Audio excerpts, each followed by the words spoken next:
friends. This is the next installment in the instructional practice profile um, training that is required by the county. So today we are going to be talking about corrective feedback. Corrective feedback is clearly communicated, timely, and developmentally appropriate information aligned to learning goals or objectives that specifically address learners' errors or misconceptions. It is one type of ongoing instructional feedback. This is essential for student growth. It helps students see their errors in a timely manner so that they're not continually practicing something wrong. And it is effective towards helping students actively work towards developing accurate knowledge and skills. Basically, we are watching, listening, learning from the students. What do they know? What do we need to fix? Or what can we build on? And telling them those observations in a timely manner. The impact of timely feedback, it improves understanding, it builds confidence. When I tell a kid, yes, that is the correct answer, I'm so proud of you. Or, yes, that is the correct answer. Can you tell me why? And then they tell me why. Hey, they are getting more confident by the moment.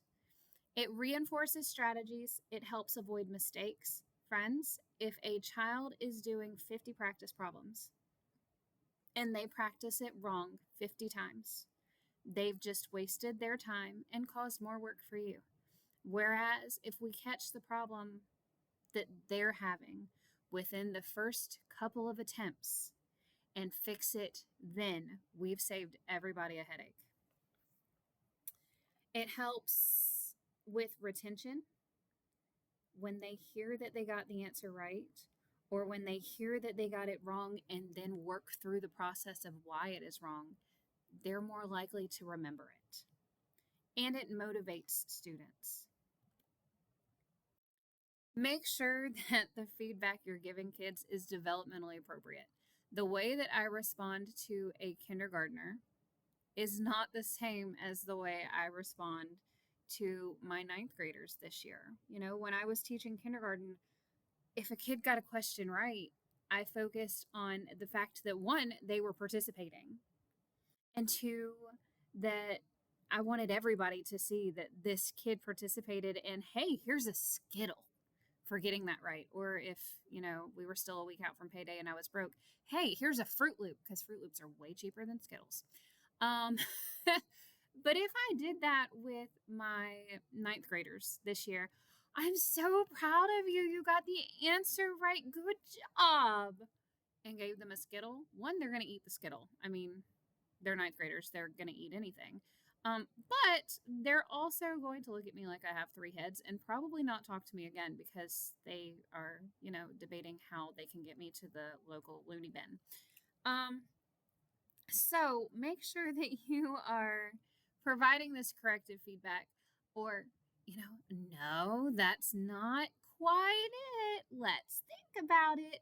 Again, with my kindergartners, absolutely. With my ninth graders, they're going to throw things at my head, and I can't even say that I blame them.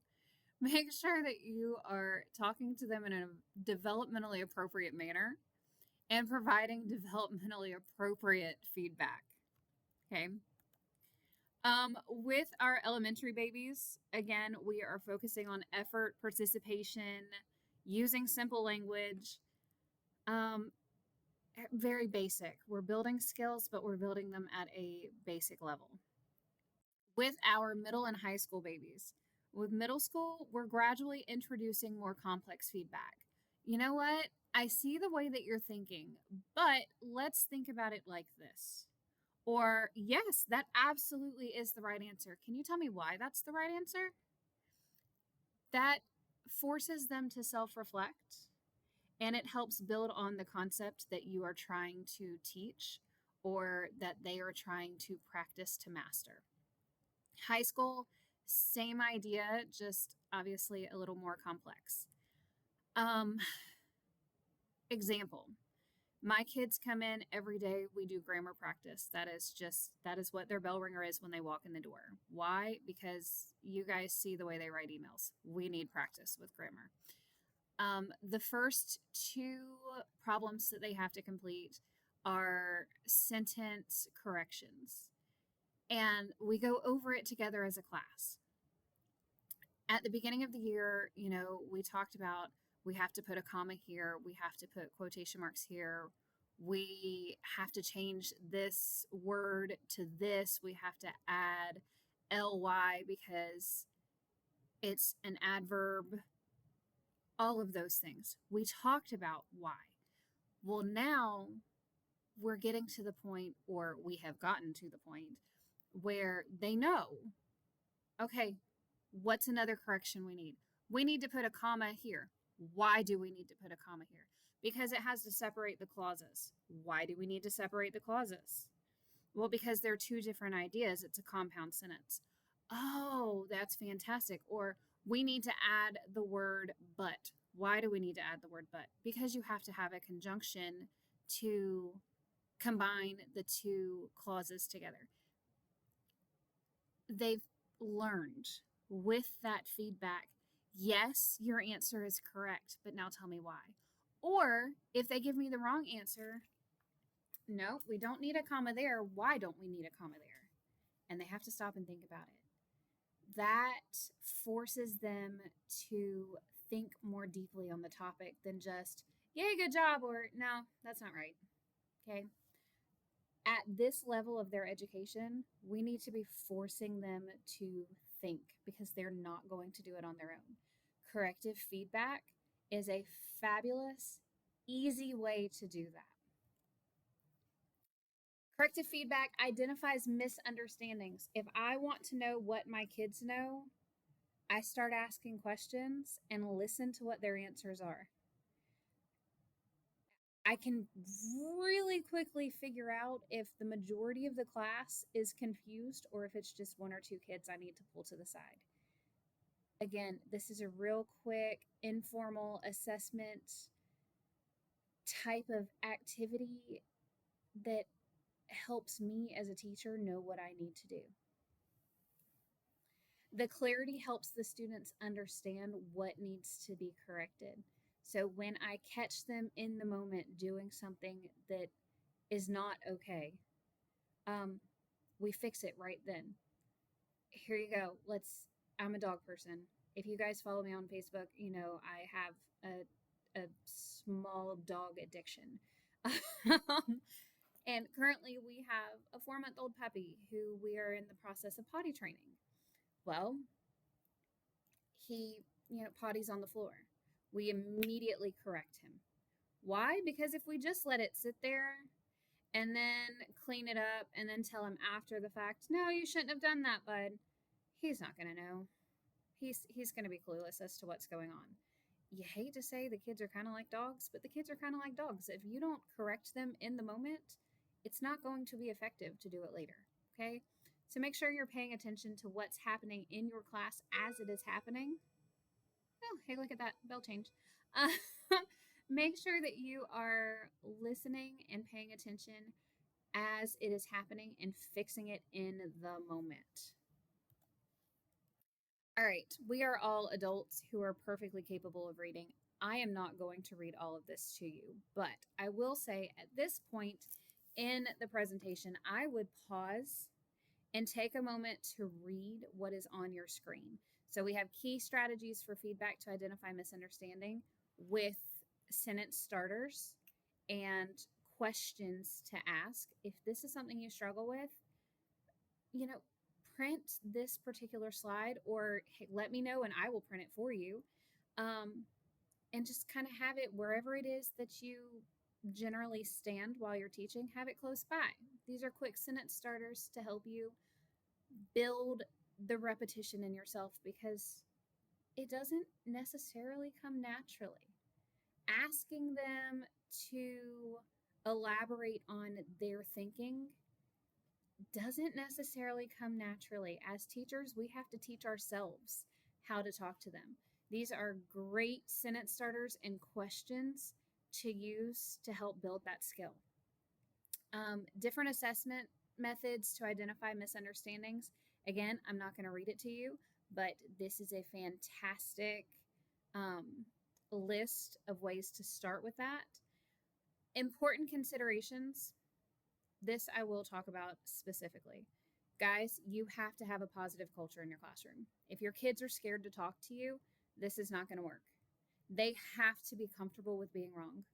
They have to be comfortable with maybe not getting the answer completely right, only partially right.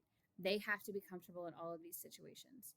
Um, if you have not been building that positive culture, now's the time to start. Okay. Um, the kids aren't going to talk in a situation they're not comfortable in, or if they do talk, it's not going to be the kind of talk that you want. Okay. So make sure that you are building that positive culture. And then within that, when you're providing this feedback, make sure that your feedback is positive. Hey, you know what? I see what you're thinking, but let's think about it this way. Or let's try that one more time. Or, hey, I was with you up until this point, but can we back this train up just a little bit and try that one more time? Make it positive, make it fun, make them comfortable with talking to you and talking to you in front of their friends. Make sure whatever you're saying to them is timely. Again, goes back to the dog peeing on the carpet. If I wait until the next morning to address the issue, I've waited too long. If I wait until we've practiced this wrong multiple times, I've waited too long. It's not going to be as effective. Make sure that you are paying attention and that you are providing that feedback as soon as possible. Individualized feedback. Guys, you have to know your kids. I cannot stress that enough. You have to know your kids. I'm not saying you have to know their sports schedule, their favorite color, and how many brothers and sisters or pets they have, but you do need to know their personalities. I have some kids in class who I can joke with and be like, what were you thinking? Let's back that up and try that again. And then I've got other kids in class that if they've answered a question, one, hallelujah, your voice actually works, yay. But if it's not the correct answer, then I need to treat it with kid gloves. I need to be more sensitive to them. The way that I can joke and play with one kid may not be the same as the other. You have to know your babies, okay? You have to know the kids who are struggling versus the ones who need to be pushed because they already know this material, so let's take it to the next level. Please take the time to get to know your kids. Feedback works better when you know who you're talking to and when you talk to them in a way that they are receptive to. Clear communication. It should always be in student-friendly language. However, I am going to throw out the caveat. You do not need to tell them that this is Riz or skibbity toilet or whatever other nonsense word they've come up with. That's not what I mean. What I mean is it needs to be in a way that they understand. Don't be that professor who is talking above their understanding. Don't be the Sheldon Cooper in the room, okay? Talk to them the way that they can understand what it is you're trying to convey. Clarity ensures that they understand that feedback and know what they need to do to improve, or they know what they did right. Elements, specificity. Ooh, I said that word right on the first try. Focus on learning. Make sure you are using a positive tone. Make sure your steps are actionable. So provide clear suggestions on how to address the identified issues. For example, if you are helping them write an essay and you're going through the essay with the student and they have used words in there that need to be changed, or they have not quoted a single source, make sure that the step that you give them to fix the problem is actionable. not just, hey, you didn't do this. Okay. Give them their next step, or help them figure out what their next step should be. And then make sure that it is relevant criteria. Align your feedback with whatever your learning objective and assessment criteria for the assignment was. Okay. Again, we are all adults who are perfectly capable of reading. I'm not going to read this to you, but I would say pause and reflect. These are 20 ways to provide effective feedback to learners. Types of feedback. Um, Formal, on those assessments when you are, correcting their test, the little notes you write to them, that's formal feedback. It is based on a marking system or criteria like a rubric. It can occur at the end. Sorry, I did not make this slide, and that says Ned. That should say end of a lesson, or after observing a deficiency. You've got formative feedback. This helps students improve and avoid repeating mistakes. It can be required before the students are allowed to go to the next stage. For instance, if I have my students reading a passage independently, before I'm going to allow them to move on to answering questions about that passage, if I know it is a difficult passage, I may say, okay, when you get to the end of this, I want you to write a 2-sentence summary and then raise your hand. I will come to you and I will check your 2-sentence summary. That's my way of knowing that you understood what you read before I give them the next step. That gives me the perfect opportunity in that moment to say, hey, let's go back and look in the passage here. I see what you wrote, but let's go back and look here. What do you think this means? We can fix the problem there before they move on to the next step and answer all of these questions wrong. Self-reflection. Kids do not naturally self-reflect. You have to teach them how to do that. There again, that's where those why questions come in. Why is your answer correct, or why is your answer wrong? And force them to think about their own thinking. This helps to identify areas of improvement. It encourages critical thinking about the learning process, and it helps develop action steps for skill development.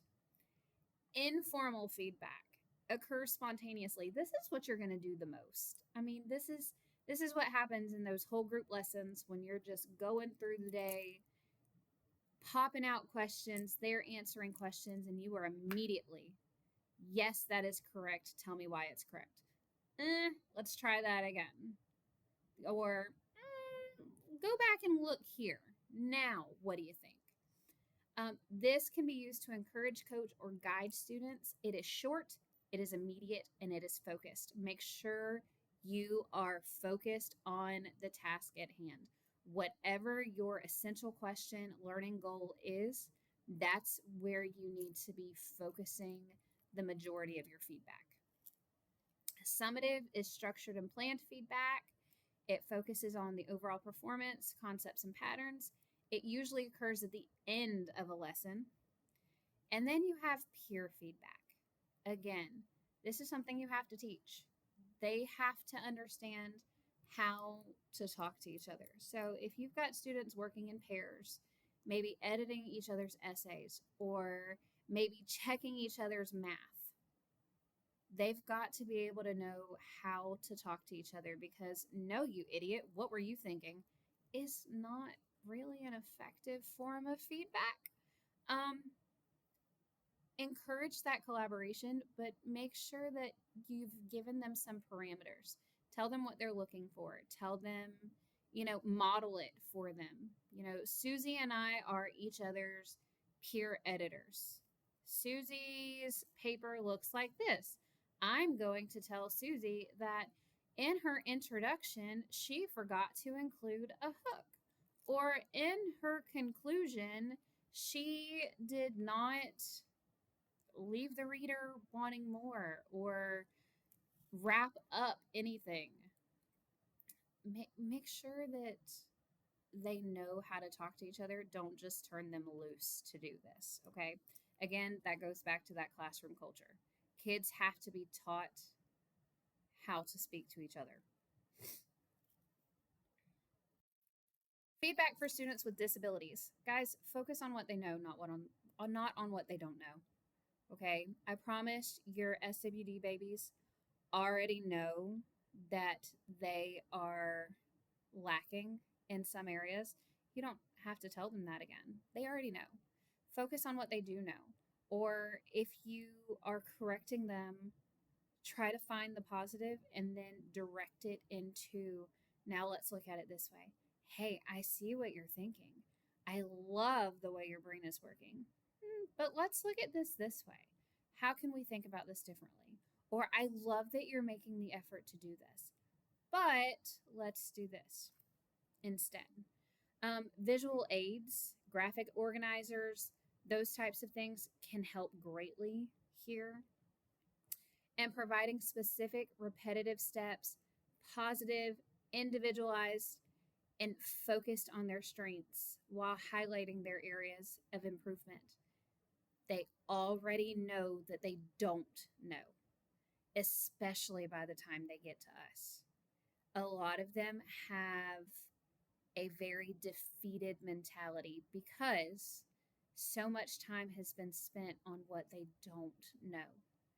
Use corrective feedback as an opportunity to praise the things that they do know and to build on where they are improving.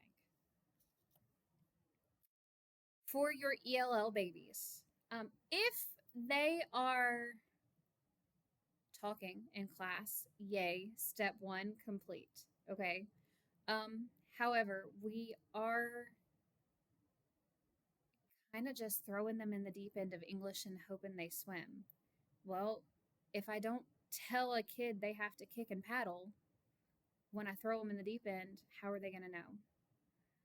When I have an ELL student sitting in my class who is attempting to talk, but they're using correct conjugations, prepositions, those sorts of things,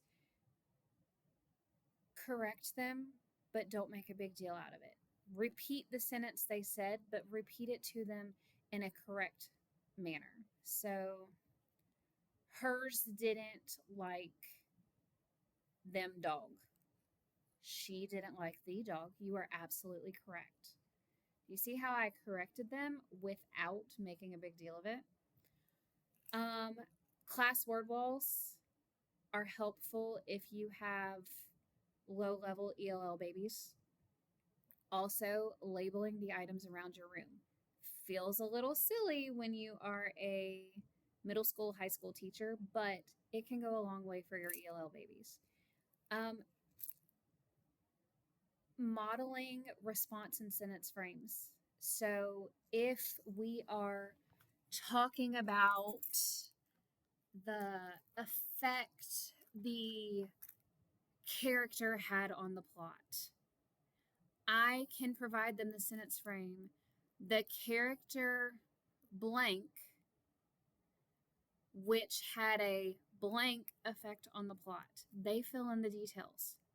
But instead of just expecting them to pull it out of their brain, I've given them a jumping off point. This is a solid strategy for ELL babies. It is a solid strategy for SWD babies. It is a solid strategy for any struggling kid. Okay? You're not giving them the answer, you're giving them a crutch to use. You know, you're not walking for them, you're simply providing them something to lean on until they can walk by themselves. These are some oral learning feedback strategies for an ESL classroom. If you are interested in learning more, the Elevation website has some fantastic strategies. You can access it through Clever. Everybody has an Elevation account if you have not tried it yet. If you would like information, let me know, or contact Robin Murillo. She is our ELL specialist at the county office, and she can provide you more information there. So, in conclusion, the role of feedback in learning. Effective feedback is crucial for student success and independence. It's got to be clear, timely, and developmentally appropriate. Okay? Here are some resource links in case you are interested. And with that, this video is done. I will send you a Google form to fill out just like last time. A couple of questions. Get those done. I will put the due date on it. Again, this is one of those that is required by the county, but is solid information. But we have to show that we have participated, and that is what that Google form is going to do for us. So answer the questions on the Google form, send it back to me by the due date, which will be in the coming email, and that is it. Thank you so much, and you guys have a beautiful day.